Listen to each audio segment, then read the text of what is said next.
I wanted to jump right into this one, friends, but I would be remiss not to first take a moment to voice my appreciation for the amazing response to the first video. I suspected the channel would be well received out of the gate, but I couldn't have imagined the reception it actually got. I'm grateful, I'm humbled, and I'm just hoping I can live up to my own expectations for this channel and yours over time. With that said, welcome back to the channel. I'm GMPM, and I suppose there's no point in putting off this discussion any further. Nightlife. It's one word that sparks a visceral response from long-suffering Utah sports fans. Not at all the same response across the board, mind you, but a response nonetheless. The more modern-minded sports fan with a desire to see winning teams in the Salt Lake Valley hear that word and lament the state's, shall we say, unique and quirky culture. The more traditional resident will roll their eyes, dig their heels into the ground, and reassert their position that any athletes that hunting, fishing, hiking, and skiing aren't good enough recreation for aren't wanted in the market anyway. Salt Lake is not a party city, and there are certainly forces here determined to keep it that way.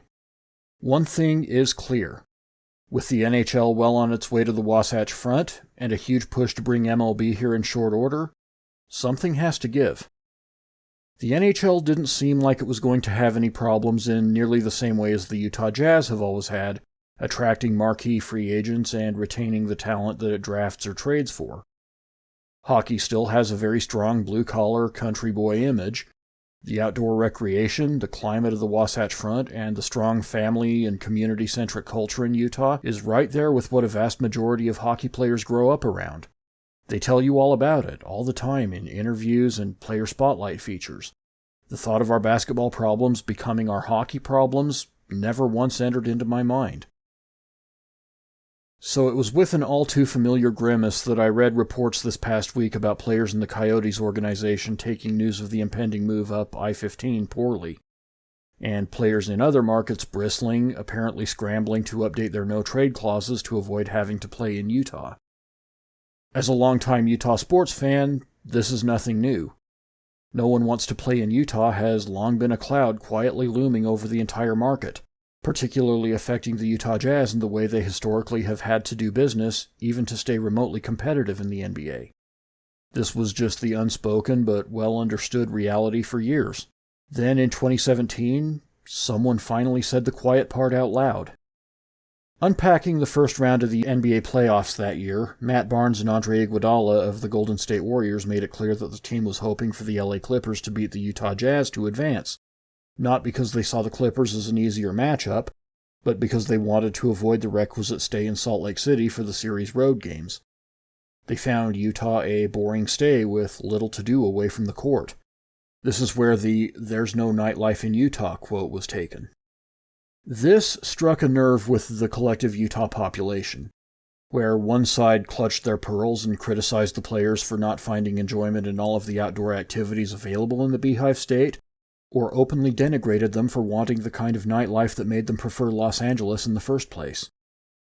Others praised the Golden State Warriors for telling it like it is, acknowledged that this is why no one wants to play in Utah, there's that phrase again, and pressed the issue publicly that this has been a problem for years, and that it will be very difficult for the Jazz to compete so long as Salt Lake City has such a narrow definition of recreation or entertainment.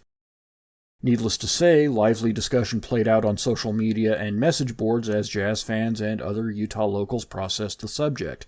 More recently, NBA on TNT personalities Charles Barkley and Shaquille O'Neal, recounting their experience at the 2023 NBA All-Star Weekend in Utah, lamented the lack of entertainment options in Salt Lake City, with Barkley famously declaring that there, quote-unquote, ain't nothing to do in this boring-ass city. Shaq would follow, going after his perceived lack of dining options in the valley, by stating that he had been subsisting on room service to get through the weekend. Now, I take exception to that latter point because Salt Lake City has plenty of outstanding eateries to explore, as long as you're willing to simply ask someone for recommendations, say, anyone in the Utah Jazz organization hosting the festivities.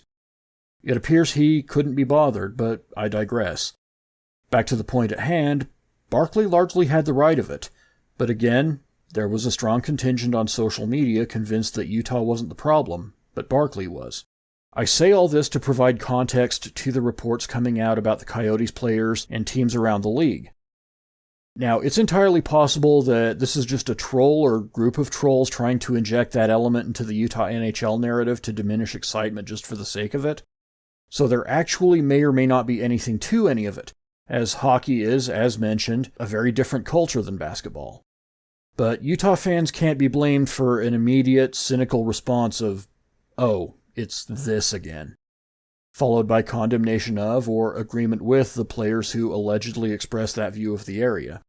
At the very least, we do have to keep having this conversation, whether it's going to affect the NHL product or not, because it is objectively a huge detriment to the overall sports landscape in Utah, which, for once, there is an unprecedented unity in trying to expand. While I was researching for this video, I happened across an Oddspedia study reported by Axios from earlier this year that I had not been aware of previously, which took the measure of visitors' experiences in the NBA's 29 franchise cities, and only San Antonio ranked lower than Salt Lake City. What's especially fascinating about this study is that it takes established complaints about the market and quantifies them to a degree that they can be isolated and solved in specific terms. Inevitably, the gambling issue came up that I talked about in the previous video, and while I don't think there's much that can be done about that unless the Utah State Legislature is planning to be even more accommodating than they have been, there are some actionable takeaways to be found here. First of all, I'm inclined to immediately call someone out for saying there aren't any bars in Salt Lake City, but the Oddspedia criteria is a little different, putting the Delta Center in the bottom third of the NBA in terms of the number of bars within a mile of Delta Center. Okay, fair point that can be taken into account as Smith's proposed entertainment district develops. Oddspedia also noted that there are none of the nation's top 50 tourist attractions nearby either. That will be a harder obstacle to clear, but a lot can happen with the resources and determination of SEG, so don't necessarily rule anything out on that front. I don't want to skip over the very real racism criticism either, but it's a much more complex issue that doesn't seem to have an immediately effective solution. While it's easy to screen people at the door for the contents of their bags or pockets, it's next to impossible to screen them for the contents of their hearts. All that can really be done is to continue handing out lifetime bans from the arena anytime something does happen, and hope that it mitigates the problem over time. It's far from ideal, but I genuinely don't know what else to do to address this. I just hope that it gets better in time and that the rabble doesn't ruin a good thing for the true sports fans of Utah. Ultimately, the nightlife conversation can be more accurately and actionably framed by stating that Salt Lake City is not a party town. And whether or not that's going to impact the NHL product, which we'll only know for certain in time, it's still in the best interests of SEG, as well as the Larry H. Miller Group and Big League Utah trying to bring an MLB club to the Salt Lake Valley, to provide options. However, this is a hockey channel, and it was a hockey-specific rumor that even prompted me to make this video, so let's circle back to that.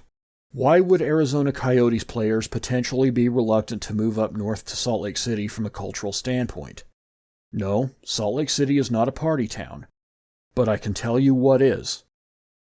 Scottsdale, Arizona.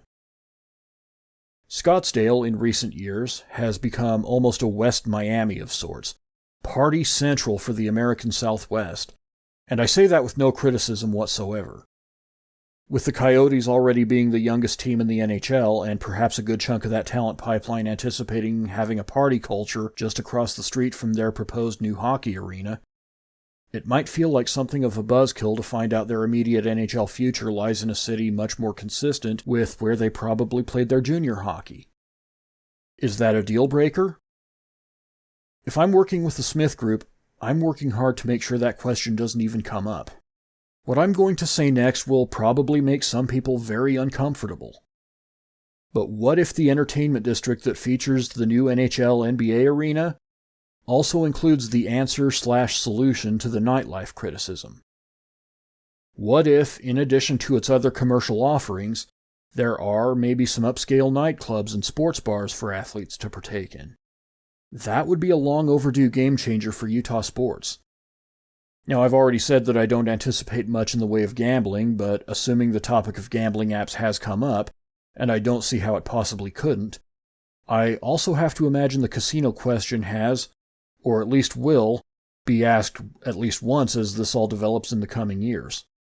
So far, NIMBYs, the types of people for whom not in my backyard has become an almost reflexive response anytime something new to a community potentially sprouts up, have dominated the discourse on things like this, for fear of diminishing or outright losing what they see as the state's generally wholesome image.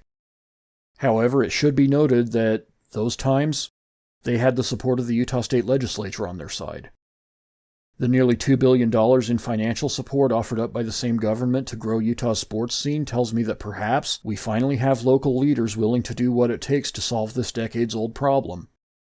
And it's the NIMBYs who could very well come out on the losing side. To those more wired toward that sort of mindset, let me just say that I can understand wanting to make sure you're surrounded by a collection of like-minded people who enjoy the same local atmosphere and interests that you have. But trying to enforce that exclusively, and at the cultural level, was never going to be sustainable in the long term for the Salt Lake Valley. Utah's just growing too fast, and it's the jobs that are bringing people here, not the entertainment. Boring them to death away from their work life isn't going to make them go away. It'll just make them miserable. I hate to admit that I absolutely believe there's a significant amount of spite powering the opposition to this whole push, but it appears the population has grown enough and demographics have changed enough to finally overcome that opposition. If true, this paves the way to, frankly, the Utah I dreamed of as a kid, with the arrival of the NHL leading the way. In the meantime, I can only sit back and nervously hope that Salt Lake City's reputation in the NBA doesn't even follow it to the NHL at all, and stigmatize the entire market the same way. Some people are fine with it, but I'm long since sick of the Jazz having such trouble acquiring and retaining its talent, and have no interest in an NHL team suffering the same conditions. So let's fix it. For everybody. Including MLB when the time comes. That's all for now. If you like this video, then please be sure to like, comment, share, and subscribe to let YouTube know that there's a good thing going on over here. Click the notification bell to know right away when the next video's out. I'm GMPM, and I look forward to seeing you back here next time.